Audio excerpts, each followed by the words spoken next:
ফোঁটা পানির তরে পানি কথা পাবে বাজার কলেজা খানা যায় জ্বলে সাবা মারোয়া দৌড় দিল পানি অগনহি পেল খোদার শিলাত পানির ফোয়ারা ছেলে কোলে জারি হলো আল্লাহুম্মা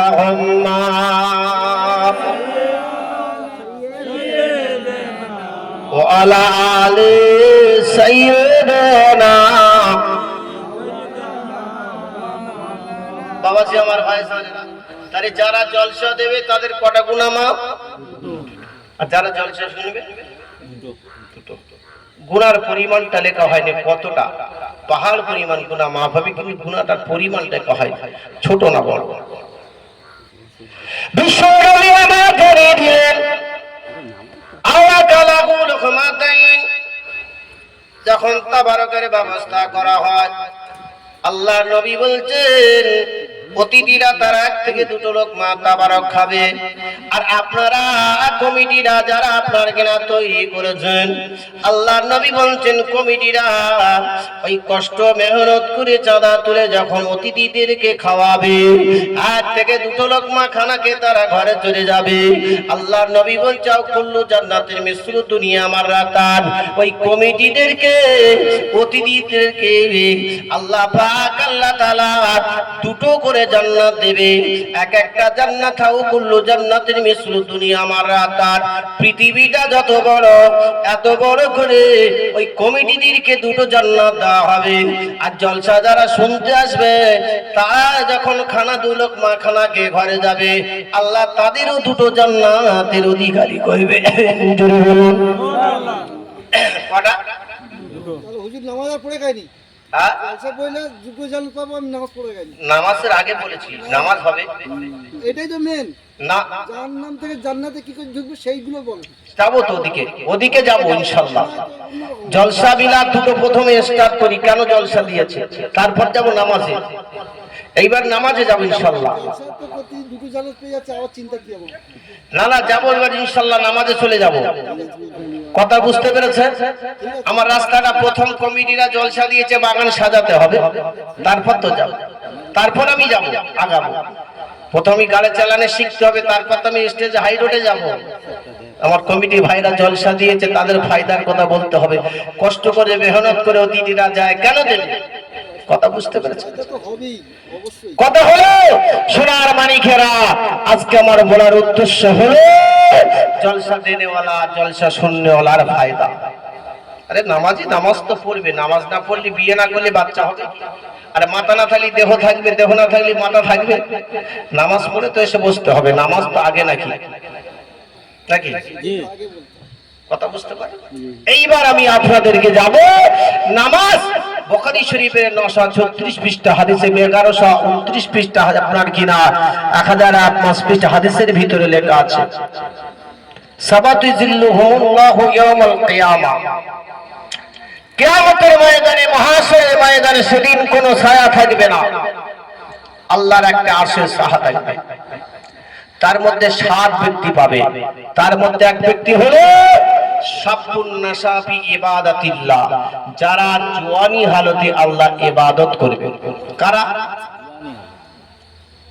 জওয়ানি হালতে বিবির কাছে ভালো, জওয়ানি হালতে মালিকের কাছে ভালো, জওয়ানি হালতে কলকারখানায় ভালো, জওয়ানি হালতে সমস্ত জায়গায় ভালো।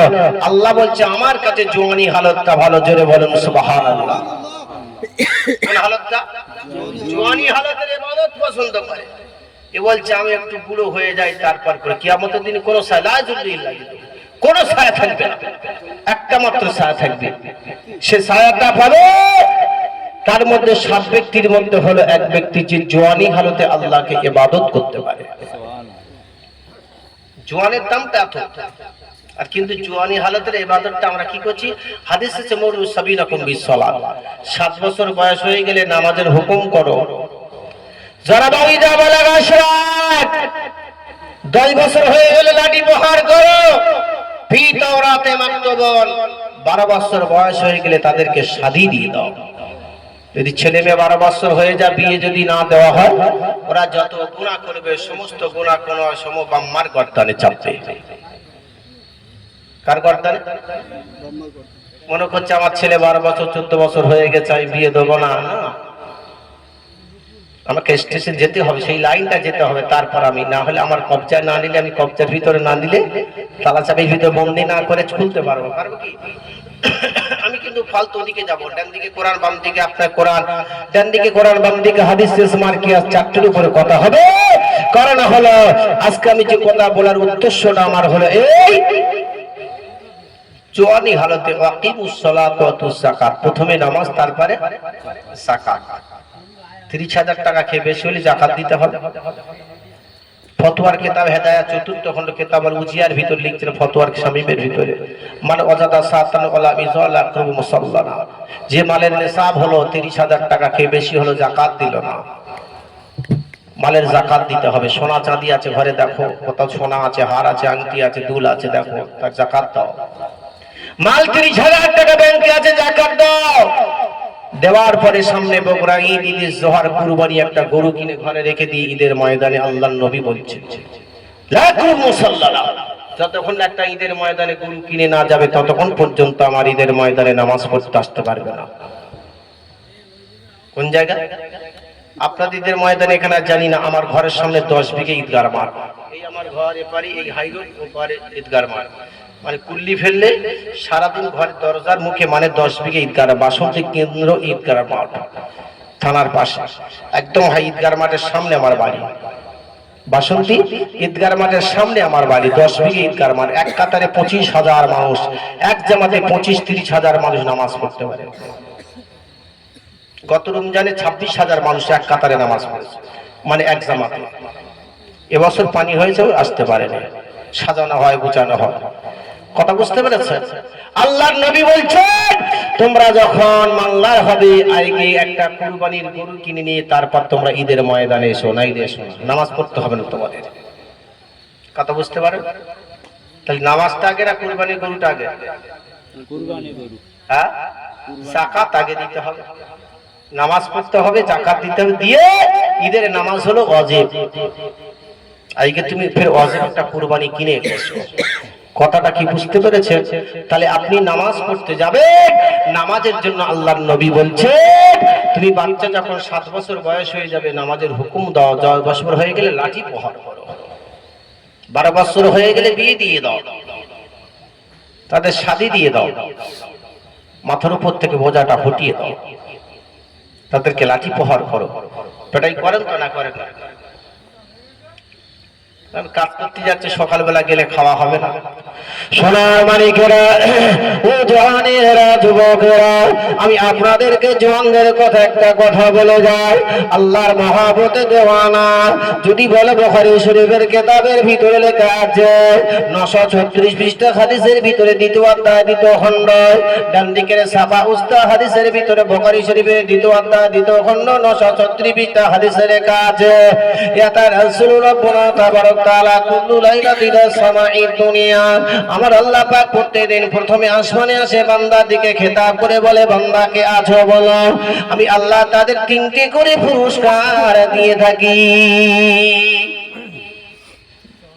এ বান্দারে, এক নাম্বার হলো আলামার মুস্তাকিনুল ফাজফারালা হওয়া, তুই পাহাড় পরিমাণ যদি তুই গুনাহ করে থাকিস, আমি আল্লাহ তোর জীবনের গুনাহ মাফ করে দেব। মাইক মানে কোথায় গেল? ওদিকে অ্যাড হয়ে গেছে, সেদিকে গেছে, মাইক ওদিকে চলছে না। সোনার মানিকেরা, ও আমার বাবাজিরা, ভাইদানেরা, 2 নাম্বার হলো আলামাল মুবতালাহু ফাবিহি, যদি বিপদগ্রস্ত আল্লাহ বিপদ থেকে উদ্ধার করবে। ওই গভীর রজনীর কথাটা পরে বলবো, আপনারা শুনছেন কি কথা, ভালো করে শুনে রেখে দেন। 3 নাম্বার হলো আলামাল মুস্তার, যে কোনো ফরজ হয় গভীর রজনীতে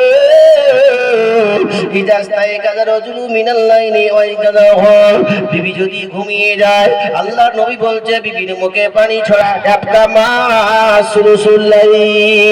রাতের তেহাই অংশ, সেটা হলো তাহাজ্জুদের সময়। পাহাড় পরিমাণ বিপদ হলে আল্লাহ উদ্ধার করবে, যদি অভাবগ্রস্ত আল্লাহ মিটিয়ে দেবে, যদি গুনাহ করে থাকো গুনাহ মাফ করে দেবে। এই গভীর রজনীতে যদি ভাই গাড়ি চাইলে গাড়ি দেওয়া হবে, চাইলে বাড়ি দেওয়া হবে, বিবি চাইলে বিবি দেওয়া হবে, ছেলে চাইলে ছেলে দেওয়া হবে, জমি চাইলে জমি দেওয়া হবে, গাড়ি চাইলে গাড়ি দেওয়া হবে। কিন্তু শর্ত হলো গভীর রজনীতে আমার আল্লাহর কাছে কাঁদতে হবে।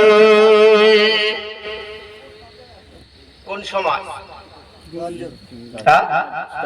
সত্যি করে বলুন, কাঁদেন কি? আল্লাহর কাছে কোনোদিন কেঁদেছেন যে কলকাতা আমি আর কাজ করতে যাবো না, আমার মাল দাও? চেয়েছে? আল্লাহ দেয় ঘৃণা। ও জওয়ানেরা শুনে রাখো, আমি একটা এতিমের কথা বলবো, একটা গরিবের কথা বলবো, একটা জওয়ানের কথা বলবো যার 18 বছর বয়স হয়ে গেল, দুনিয়ায় যার মা নাই, দুনিয়ায় যার আব্বা নাই। ও জওয়ানেরা, দুনিয়ায় যার মা নাই, আজ আব্বা নাই, তার বাপ আর মা হারাবা জঙ্গলে বাস করে, 18 বছর হয়ে গেছে বাবা। হরিণেরা তার দুধ পান করে, বাঘেরা চৌকিদারি করে, সাপেরা পাহারাদারি করে, কাক কোকিলের যার দেখভাল করে। 18 বছর জঙ্গলে থাকার পরে তার যৌবনের কথা মনে উঠে গেল, আল্লাহ আমার কি বিয়ে হবে না, আমার কি বিয়ে হবে না? আল্লাহ বলেছে ওয়াখালাকনাকুম আজওয়াজা, আল্লাহ তো জোড়া তৈরি করে রেখেছেন, নিশ্চয় আমার জোড়া পৃথিবীর জমিনে আছে। আল্লাহর কাছে ফরিয়াদ করলে, আল্লাহ আমি জঙ্গলে বাস করি, আমার কি বিয়ে হবে না? আর নেকাও সুন্নতি ফামা রাগিবা সুন্নতি ফালাইসা মিন্নি, নেকা করাটা সুন্নত আদায় করতে হবে, আমার কি বিয়ে হবে না? হবে না। আল্লাহর কাছে দরখাস্ত করলেন। গভীর রজনীতে আমার আল্লাহ সহ্য করতে পারলেন না, আমার আল্লাহ পাক আল্লাহ তাআলা জানিয়ে দেয়, হে আমার নবী খিজির, আমি তোকে উকিল বানিয়ে দিলাম, ওই বলকের জঙ্গলের দিকে তুমি একটু কদম তুলে চলে যাও, আর তোমার সমুদ্রে থাকতে হবে না, তুমি কদম তুলে জঙ্গলে চলে যাও। একটা আশিকি বান্দা আমাকে ইবাদত করে আমাকে মাহবুবানি বানিয়ে বেনে ফেলেছে, আমি তাকে জানিয়ে দিলাম তুমি তার উকিল বনে যাও, তুমি তাকে বলে দাও গভীর রজনীতে গিয়ে গভীর রজনী জঙ্গলে চলে গেল, গিয়ে দরজার কাছে ঘা দিতে শুরু করেছেন। আসসালামু আলাইকুম সালাম দেওয়াটা হলো সুন্নত, উত্তর দেওয়াটা হলো ওয়াজিব, জুমার দিনে খুতবা পড়াটা হলো সুন্নত, শোনাটা হলো ওয়াজিব, ঈদের দিনে খুতবা পড়াটা হলো সুন্নত, শোনাটা হলো ওয়াজিব। বাবা গভীর রজনীতে গিয়ে সালাম দিয়েছে, আসসালামু আলাইকুম। ওয়া আলাইকুম আসসালাম। মা রাবতা, আমি আপনাকে চিনতে পারলাম না, আইনা কারুয়াতুকা, আপনার বস্তিটা কোথায়? লিআইয়ু শাইইন আমানুন, কোন আমলের কারণে আপনি জঙ্গলে এসেছেন? বাবা হিনা এই দিন এই অক্তই সময়তে এই টাইমেতে আপনি এখানে কে আপনাকে আসতে বলেছেন? আজ 18 বছর হয়ে গেছে, আজ আমি আমার দুনিয়াতে আমার মা নাই, আজ আমার আব্বা নাই, আজ আমার হাবলার কেহ নাই, আমার হরিণেরা দুধ পান করে, বাঘেরা চৌকিদারি করে, সাপেরা পাহারাদারি করে, কাক কোকিলা দেখভাল করে, আমি কঠোর জঙ্গলে বাস করি। নবী খিজির আলাইহিস সালাম বলেছিলেন, ইসমি নবী খিজির আলাইহিস সালাতু ওয়াস সালাম, এ বাবা আদা সাবুন জোয়ান, এ বাবা জোয়ান তুমি শুনে রেখে দাও, আমার নাম হলো নবী খিজির আলাইহিস সালাতু ওয়াস সালাম, কি আপনাকে পাঠিয়েছে? বললেন বাবা জোয়ান তুমি কাঁদবে না, স্বয়ং আমার আল্লাহ পাকের দরখাস্ত করেছে আল্লাহর কাছে। আপনি কি দরখাস্ত করেছিলেন জানি না, কোন আমলের বিনিময়ে জানি না, তিনি আমাকে বললেন, এ নবী খিজির, তোমাকে সমুদ্রে থাকতে হবে না, তুমি চলে যাও ওই আসান আনা ধাবিলা সারিলাল বলকের, ওই বলকের জঙ্গলে তুমি চলে যাও, একটা ছোট হুজরাখানা বাঁধা আছে, ওই হুজরাখানার কাছে কত জঙ্গলের বাঘ আছে, কত জঙ্গলের হরিণরা তারা আছে রে, কত ষাঁড়, কত পশু পাখি তারা পাহারাদারি করছে আমার আশিকে বান্দাকে নিয়ে। তুমি তাকে বলে দাও বাবা, গভীর রজনীতে তুমি সালাম কালামটা করে বলে দাও যে আগামীকাল সকালে হলে ফজরের ফরজ নামাজটা দূরে আদায় করে নিয়ে, দূরে সালাতুল হাজতের নামাজটা আদায় করে নিয়ে সূরা ইয়াসিনটা পাঠ করে, সূরা ওয়াকিয়াটা পাঠ করে, সূরা মুলকটা পাঠ করে আনা নাজুইলা বলকের বাদশার দরবারে তুমি চলে যাবে বাবা। বলেছিলে বাবা নবীকে দিলে আজ আমার মাথায় হলো ছেঁড়া টুপি, আমার গায়ে ছেঁড়া জামা, আমার পায়জামাটা হলো ছেঁড়া, আমার তো হারে, আমি যদি বড় কিনে দরবারে যাই আমাকে মারতে মারতে তাড়িয়ে দেওয়া হবে, আমাকে ওই জায়গায় জায়গা না। নবী খিজরা সাল্লাম বললেন বাবা তুমি বাবা ফজরের ফরজ নামাজটা আদায় করে নেবে, সূরা ইয়াসিনটা পাঠ করে নেবে বাবা, দুরেকা সালাতুল হাজতের নামাজ আদায় করবে বাবা। এই সালাতুল হাজতের নামাজ আদায় করে যে কাজে যাবে আল্লাহ সেই কাজ তোমাকে আল্লাহ পাক মোকাম্মাল করে দেবে। ও সোনার মানিকেরা, সালাতুল হাজতের নামাজ ওয়াক্তে পড়তে হয় না বিওয়াক্তে পড়ে? এই জন ভাই আমি পুরোদের ওয়াজ করিনি, লা তাদখুলুল জান্নাতা যুজান, আল্লাহর নবী মুসলিম শরীফের হাদিসে আছে আল্লাহর নবী বলছে বুড়োরা জান্নাতে যাবে না। কারা? বুড়োরা যাবে না। রেখে দিলাম, তাহলে বুড়োদের ওয়াজ করবো? জওয়ানদের জওয়ানদের ওয়াজ করি, বুড়োরা যেখানে জান্নাতে যাবে না দেখে দিই নাকি? সাহাবারা কাঁদছে, কান্না রোল পড়ে গেল, বুড়োরা জান্নাতে যাবে না। আল্লাহ নবী মুখের দিকে তাকিয়ে বলছে মামা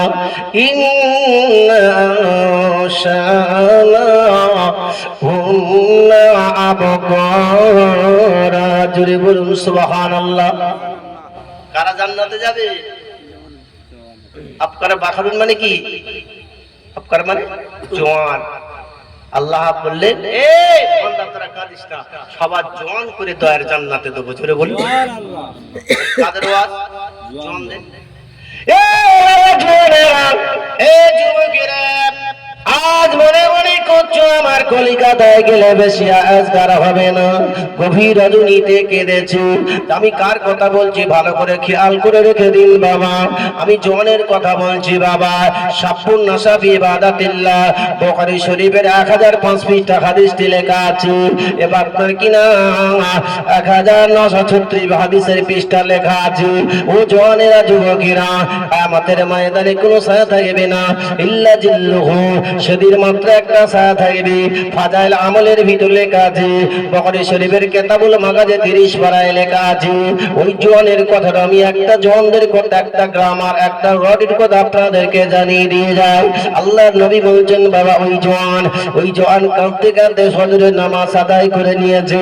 আহারে, সূরা ইয়াসিনটা পাঠ করে নিয়েছে, সূরা ওয়াকিয়াটা পাঠ করেছেন, সূরা ইয়াসিনটা পাঠ করেছেন, সূরা রহমানটা পাঠ করেছেন, সূরা ওয়াকিয়াটা পাঠ করেছেন, দূরে কাজ সালাতুল হাজতের নামাজ আদায় করে নিলেন।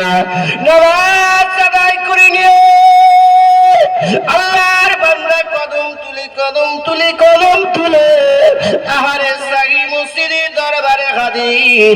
হাইয়া আলাস সালাত, নামাজ পড়তেছো তাড়াতাড়ি তাড়াতাড়ি তাড়াতাড়ি। দুনিয়ার সব কাজের থেকে উত্তম কাজ হলো নামাজ। নামাজ কায়েমের জন্য ডাক দিয়েছেন। পাগলের মাথায় হলো ছেঁড়া টুপি, ছেঁড়া জামা, তার বস্ত্রটা হলো ছিঁড়া। এই বান্দা আল্লাহর মাহবুব বান্দাগি মসজিদের সামনের কাতারে লাওয়ালামুনা ইবনে মাজাহ শরীফের কিতাবের ভিতর 29 পৃষ্ঠা হাদিসে লেখা আছে, প্রথম অধ্যায় লেখা আছে লাওয়ালামুনা মাসাফিল আউয়ালি লাকানাত কুররাতান। আল্লাহর নবী বলেছেন প্রথম কাতারে নামাজ পড়লে এত সওয়াব হয়, পৃথিবীর মানুষ যদি জানতো লাকানাত কুররাতান, তারা প্রতিযোগিতা করত। কি করত? আর আমরা কোন কাতারে মাল দিতে গেলে কোন কাতারে দাঁড়ায়? কোন কাতারে? ফার্স্ট কাতারে। আর নামাজ পড়তে গেলে কোন কাতারে?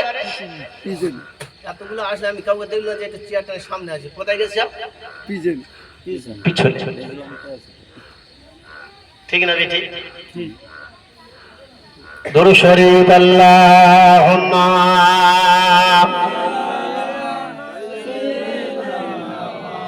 আকাশের চাঁদের কিরণ, আকাশের চাঁদের কিরণ, নবীজি তোমার কারণ, তুমি না আসলে ধরা হয়ে যেত সব বাকারণ।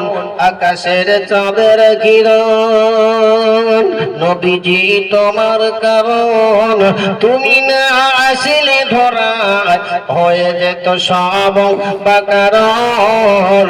আকাশের চাঁদের কিরণ, তারা ওই ঝিকিমিকি, লিলিমা আমার চিহুকি, সবাই বলছে বুকে সব কিছুই তোমারই কারণ। আকাশের চাঁদের কিরণ, নবীজি তোমার কারণ, তুমি না আসলে ধরায় হয়ে যেত সব বাকারণ।